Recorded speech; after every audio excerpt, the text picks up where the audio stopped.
اللہ کے پیارے نبی نے فرمایا اے عبداللہ، صحیح بات ہے کہ قرآن میرے اوپر اترا ہے، مگر آج میں قرآن کسی اور کی زبان سے سننا چاہتا ہوں۔ اے عبداللہ، تم قرآن کی تلاوت کرو، میں سننا چاہتا ہوں۔ حضرت عبداللہ کہتے ہیں میں سورہ نساء کی تلاوت کرنے لگا، سورہ نساء میں پڑھنے لگا، میں تلاوت کرتا چلا جا رہا ہوں، اللہ کے نبی غور سے سنتے چلے جا رہے ہیں۔ جب میں سورہ نساء کی تلاوت کرتے کرتے جب میں اس کی اس آیت کے اوپر پہنچا، فَكَيْفَ إِذَا جِئْنَا مِنْ كُلِّ أُمَّةٍ بِشَهِيدٍ وَجِئْنَا بِكَ عَلَىٰ هَٰؤُلَاءِ شَهِيدًا، اے نبی آپ کا کیا حال ہوگا جب ہم ہر امت میں سے ایک گواہ کو لائیں گے، اور اے نبی کل قیامت کے دن ہم آپ کو آپ کی امت کے اوپر گواہ بنا کر کے لائیں گے۔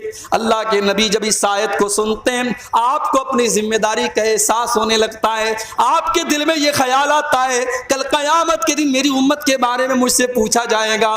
اللہ کے نبی کی آنکھوں سے آنسو بہنے لگتے ہیں، اللہ کے نبی رونے لگتے ہیں، اور آپ کہتے ہیں کہ عبداللہ بس کرو، اے عبداللہ رک جاؤ۔ حضرت عبداللہ کہتے ہیں جب میں نے نظریں اٹھا کے دیکھی فَإِذَا عَيْنَاهُ تَذْرِفَانِ، اللہ کے نبی کی آنکھوں سے آنسو بہ رہے تھے، اللہ کے نبی رو رہے تھے، آپ کو اپنی ذمہ داری کا احساس تھا۔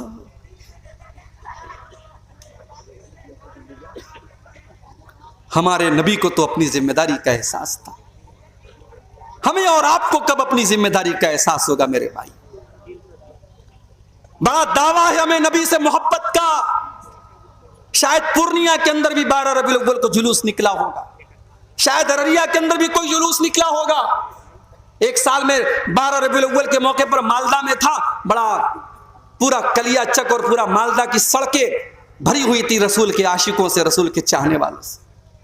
بڑے دعوے ہیں صاحب ہمیں رسول سے محبت کے، کوئی گھروں کو سجا رہا ہے، کوئی گھروں میں جھنڈے لگا رہا ہے، کوئی بائک پہ جھنڈی لگا رہا ہے، کوئی ڈی جے بجا رہا ہے، کوئی نبی کی نعتیں بجا رہا ہے، کوئی ہرے رنگ کا کپڑا پہن کے نکلے ہوئے ہیں۔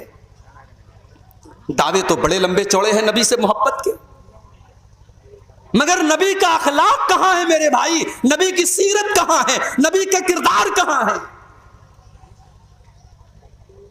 وہ نبی جس نے اپنے لیے کبھی کچھ نہیں بنایا، دنیا سے گئے کوئی پراپرٹی نہیں بنا، کوئی اپنے بچوں کے لیے کوئی مال نہیں چھوڑا، کبھی عیش و آرام کی زندگی نہیں گزاری۔ آخری دن اللہ کے نبی کا سوموار کو آپ کا انتقال ہوتا ہے، اور سنڈے کو اتوار کی رات میں اللہ کے نبی کے گھر میں جو چراغ جلتا ہے اس چراغ کا تیل بھی پڑوسی سے ادھار لیا جاتا ہے۔ یہ زندگی گزاری اللہ کے پیارے نبی نے۔ آپ کے گھر میں کوئی فرنیچر نہیں ہے، کوئی مسیری نہیں ہے، کوئی آرام دہ گدا نہیں ہے۔ حضرت عمر ایک مرتبہ اللہ کے نبی کے کمرے میں آتے ہیں، دیکھتے ہیں ایک معمولی سی چٹائی بچھی ہوئی ہے، ایک معمولی سا تکیہ رکھا ہوا ہے، تھوڑی سی جو رکھی ہوئی ہے، ایک پانی کا پیالہ رکھا ہوا ہے۔ یہ اللہ کے نبی کا کمرہ ہے، یہ اللہ کے نبی کی کل کائنات ہے۔ حضرت عمر فاروق کی آنکھوں میں آنسو آ جاتے ہیں اور کہتے ہیں اے اللہ کے نبی، آپ اللہ کے نبی ہو کر اور ہم سب کے سردار ہو کر، ہم سب کے آقا ہو کر آپ ایسی زندگی گزارتے ہیں۔ اے اللہ کے نبی، قیصر و کسریٰ تو اپنے اپنے دربار میں عیش و آرام سے رہتے ہیں، آپ ایسی زندگی کیوں گزارتے ہیں؟ اللہ کے نبی فرماتے ہیں اما ترضا ان تکون لهم الدنیا ویکون لنا الاخرہ، اے عمر کیا تم نہیں چاہتے کہ قیصر و کسریٰ کو تو دنیا مل جائے اور تمہارے نبی کو آخرت کی نعمتیں مل جائیں، تمہارے نبی کو اللہ کی نعمتیں مل جائیں، کیا تم یہ نہیں چاہتے؟ اس نبی نے اپنے لیے کچھ نہیں بنایا، اپنے بچوں کے لیے کچھ بھی نہیں بنایا۔ آخری دن جب اللہ کے نبی کا انتقال ہونے والا ہے، آپ کے گھر میں جو جو آتا ہے وہ آپ کی ذرا ایک یہودی کے گھر میں گروی رکھی جاتی ہے تو اس کے بدلے میں جو آپ کے گھر میں آتا ہے۔ اس نبی نے پتھر بھی کھائے، اس نبی نے پیٹ پر پتھر بھی باندھے، اس نبی نے 2 مہینے تک اس نبی کے گھر میں چولہا نہ جلائے۔ میرے پیارے ساتھیوں، یہ ساری تکلیفیں اللہ کے نبی نے کیوں اٹھائی ہیں؟ بس ایک ہی دھن تھی آپ کو، ایک ہی چنتا تھی ایک ہی فکر تھی، ایک ہی ٹینشن تھی کہ اللہ کے بندے اللہ کی توحید پر آ جائیں، اللہ کے بندے صحیح راستے پر آ جائیں، اللہ کے بندے جہنم سے بچ جائیں. اور یہ چنتا اور یہ ٹینشن آپ کو اتنی زیادہ تھی کہ اللہ نے قرآن میں کہہ دیا فَلَعَلَّكَ بَاخِعٌ نَفْسَكَ عَلَىٰ آثَارِهِمْ إِن لَّمْ يُؤْمِنُوا بِهَٰذَا الْحَدِيثِ أَسَفًا. اے نبی، آپ کو لوگوں کے ایمان کی اتنی فکر ہے کہ کہیں آپ ان کے پیچھے اپنی جان نہ جوخم میں ڈال دیں، کہیں آپ اپنی جان نہ دے دیں، آپ کو اتنی فکر ہے. آپ کو بس ایک ہی فکر ستاتی تھی کہ لوگ ایمان لے آئیں، لوگ توحید پر آ جائیں، لوگ جہنم کی آگ سے بچ جائیں. آپ نے طائف کے اندر پتھر بھی کھائے، آپ نماز پڑھ رہے ہیں اور عقبہ ابن ابی معیط آتا ہے اور آپ کے گلے میں چادر ڈال کر کے آپ کا گلا دبانے کی کوشش کرتا ہے. حضرت ابوبکر صدیق آتے ہیں اور آ کر کے اللہ کے نبی کو بچاتے ہیں اور کہتے ہیں اتقتلون رجلا ان یقول ربی اللہ.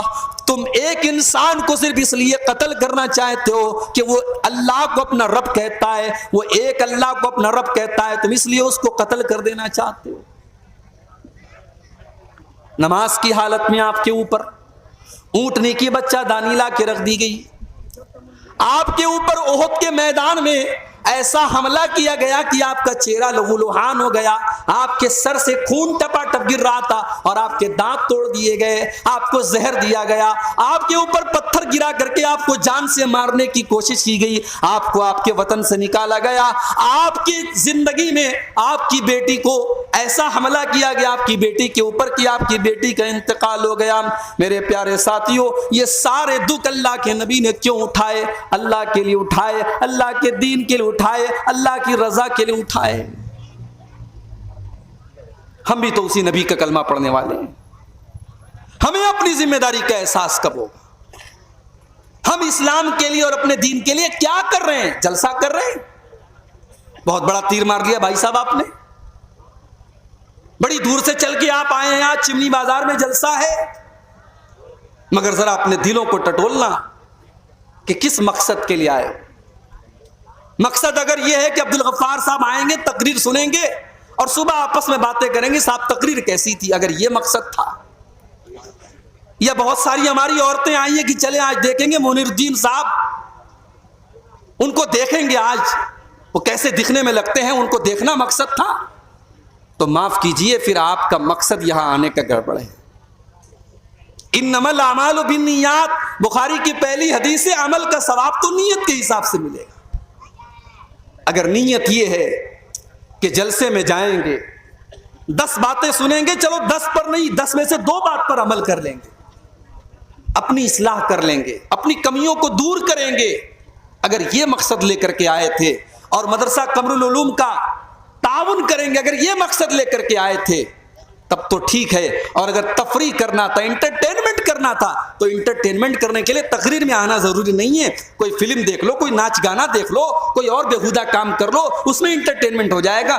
دین کو انٹرٹینمنٹ مت بناؤ میرے بھائی. یہ قرآن و حدیث کی مجلس ہے، یہ دین کی مجلس ہے، یہ پروگرام دین کا پروگرام ہے. اس کو منورنجن کا سادھن مت بناؤ، اس کو انٹرٹینمنٹ کا ذریعہ مت بناؤ. یہاں آئے ہو تو قرآن و حدیث کی باتوں کو سنو اور اپنی اصلاح کرو. ہمارے نبی کی آنکھوں میں آنسو آ گئے.